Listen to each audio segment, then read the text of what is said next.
May had passed, and June roses were in late bloom.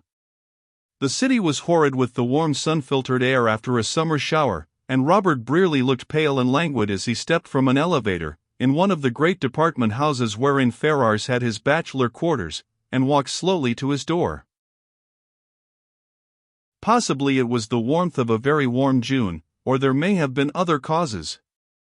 At any rate, Frank Ferrars' face wore an almost haggard look in spite of the welcoming smile with which he held out his hand to greet his friend, for friends these two had grown to be during the past weeks. Friends warm and true and strong, in spite of the fact that the mystery surrounding the death of Charlie Brearley remained as much of a mystery as on the day when foolish Peter Kramer led the detective to the scene of his ghostly encounter. There were dark lines beneath the keen gray eyes, which, Rob Brearley had declared, compelled a man's trust, and the smooth, shaven cheek was almost hectic, symptoms which, in Ferrars, denoted, among other things, loss of sleep. There was a moment of silence, after the men had exchanged greetings, and it seemed, almost, that each was covertly studying the other, and then Brearley tossed down his straw hat, and pulling a chair directly in front of that in which the detective lounged, said, abruptly, "I shouldn't like to quarrel with you, Ferrars, but I've something on my mind, and I'm here to have it out with you." "Oh. Then I am in it," the detective spoke nonchalantly, carelessly almost, and as the other seemed hesitating for a word, he added, "Give us the first round, old man. I'm apprehensive." "H.M. You look it. Ferrars, do you know that for weeks, ever since my return from Glenville, in fact, I have been under constant surveillance?" "Constant, sir."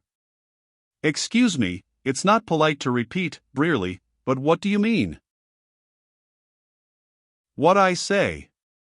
It's plain enough, somebody is watching me, following me day and night." "Pshaw! You don't mean that, man." "But I do.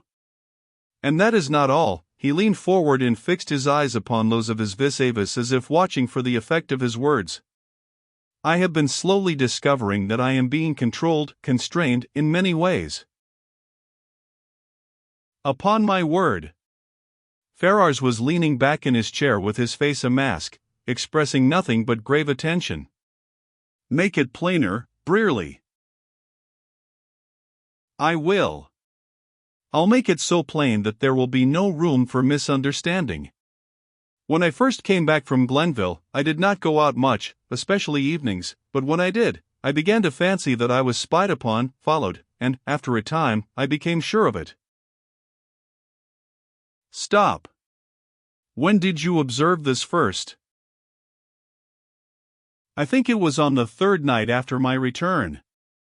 I was going down to the Lyceum clubrooms, when something caused me to glance at a fellow on the other side of the street. You know my eyes are good." "Unusually so." "Well, I came out in a very short time, alone, and the same fellow was lounging so close to the entrance that I recognized him at once." "A bungler, evidently." "Perhaps. Well, I met two men whom I know, just outside, and they dragged me back with them. When at last I left the place, I started to walk home, and when I got upon the quieter streets I soon became conscious of someone keeping so evenly opposite me across the street, that I began to watch, and as the fellow glided, as quickly as possible under a street lamp, I recognized the same man." "And you have seen him since?" "Himself or another. A disguise is easy at night.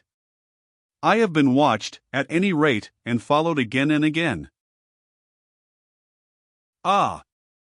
And could you imagine his motive?" "No." A look that was almost of anger crossed Brearley's face. "But I have wondered if it was the same as yours, and Myers, when you have contrived to keep me from going here and there, or doing this or that, unless accompanied by one or the other of you two." He bent forward again after this utterance. His eyes seemed to challenge an answer.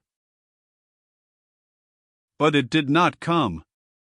Ferrars only sat with that look of grave inquiry still upon his face. He knew the man before him.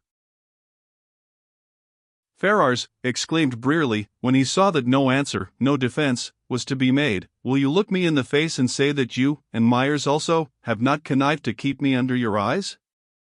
To accompany me when that was practicable, and to prevent my going when it was not? I can recall several occasions when—" He stopped short, checked in his utterance by a sudden, subtle change in the face of Ferrars, who had not stirred so much as an eyelid, but who spoke at once quietly, but with a certain tone of finality, of decision. "Brearley, do you believe that James Myers is your friend, in the full meaning of the word?" "I do. It is not that I doubt, or that." "And do you believe," went on Ferrars, putting aside his protest with a peremptory gesture, "do you believe that, while thus far I seem to have failed in unraveling the mystery in which your brother's death seems enshrouded, I have given it my most faithful study, my time, thought, effort and labor? That, in short, I have been true to your interest at all times?" "I know it. You have been all that and more. You must hear me, Ferrars. And I beg that you will answer me. Why am I watched, thwarted, cajoled? Why do you and Myers fear to let me out of your sight? A few weeks ago you found, or seemed to find, your chief interest in Glenville. You looked for clues, for developments, there, and yet, you have not visited Glenville since you left it so suddenly. Even your own personal interest has not drawn you there for a single day." "By my personal interest you mean what, Brearley?" "You know what I mean. Pardon me, and do not misunderstand me. I could not fail to see that you were interested in Mrs. Jameson, and why not?" While Brearley spoke, the detective arose and began to pace the floor with lowered eyelids and slow tread. Brearley, watching him, was silent a moment, then he seemed to pull himself together and to speak with enforced calmness. "Ferrars, do you know what thought has taken possession of my brain until I cannot shake it off?" "Assuredly not, going on with his promenade. But I shall be glad to hear." "I have begun to fear, yes, to fear that you have found some reason for suspecting me, and that your horribly acute logic has even caused Myers to doubt too." "Man!" Ferrars swung about and suddenly faced him. "Much meditation has surely made you mad. Now, in heaven's name, so far as may be, let us understand each other. First, you are utterly wrong." "Ah!"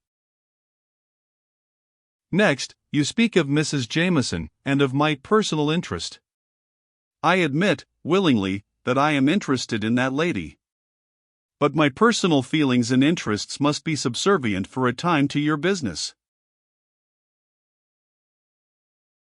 "Pardon me." "And now, I did leave Glenville to follow you, and see that you did not spoil my plans by any rashness." "You are talking a puzzle." "Let me talk it out then, for you have forced my hand. But for this I should have gone on as before. And I did not dream that Mr. Myers and I were playing our game so stupidly, so openly, nor that you, owing to your present preoccupation, would prove so astute. You have not bungled, be sure of that.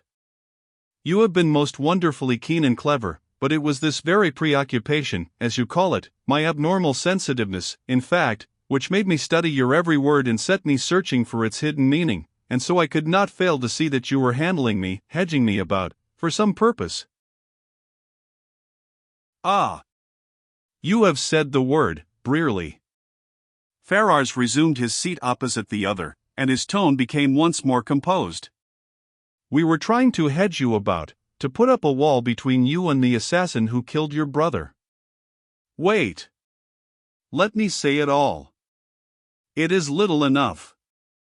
Do you remember telling me of an assault upon your brother, made by footpads, not long before he came to Glenville?" "Yes."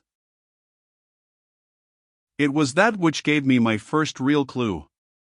It confirmed one of the few theories that seemed to fit or cover the case so far as known, but it wanted confirmation.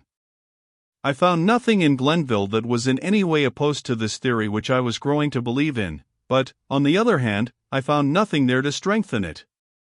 When you left that place, I meant to follow soon. Meantime, I had confided my theory to Mr. Myers, who promised not to lose sight of you before I should arrive.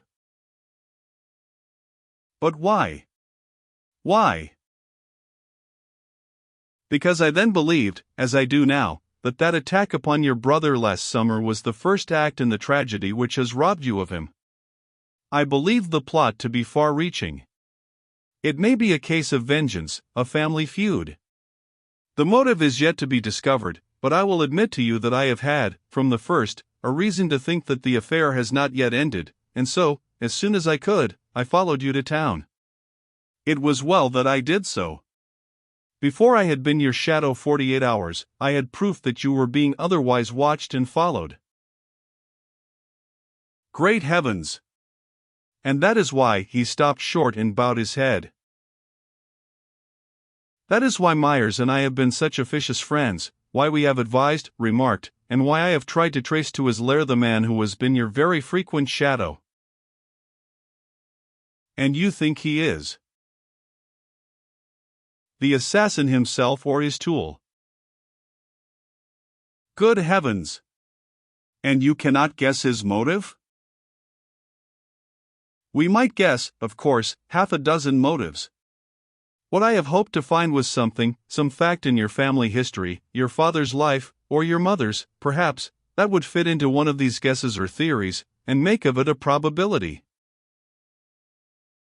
And then the two went all over the array of possible reasons and motives, and Brearley again protested his lack of any knowledge which might serve as the feeblest of guides to the truth. There's one other thing, said Brearley, at last. I want to know if the new man, whom Myers took on soon after you came to town, is one of your sleuths? He has annoyed me more than once by his persistent attentions. Ferrars smiled. I never supposed you a reader of the penny dreadful, Brearley, he said, and sleuth is a word which makes the actual detective smile, and which is not known to the professional vocabulary. Hicks is my man, yes. And he has followed you by day and night when you have not had the company of either Myers or myself. Robert Brearley threw back his head and folded his arms. After a moment of silence he got up and stood before the detective. Ferrars, he said, I owe you and my absent friend an abject apology for my unworthy suspicions, my impatience under restraint. And now, I beg of you, let this end. I am warned, and I do not think myself a rash man. I believe I can protect myself, and how can I endure the thought that I must be hedged about by this constant guardianship, which may last indefinitely? Withdraw, Hicks, and give your own valuable time to better things. Rather than go about knowing myself so fenced in and guarded, I will lock myself up in the attic, and remain a recluse and invisible. Heavens, man! Am I so stupid or cowardly a man not to be able to cope with an enemy whom I know to be in ambush at my very heels?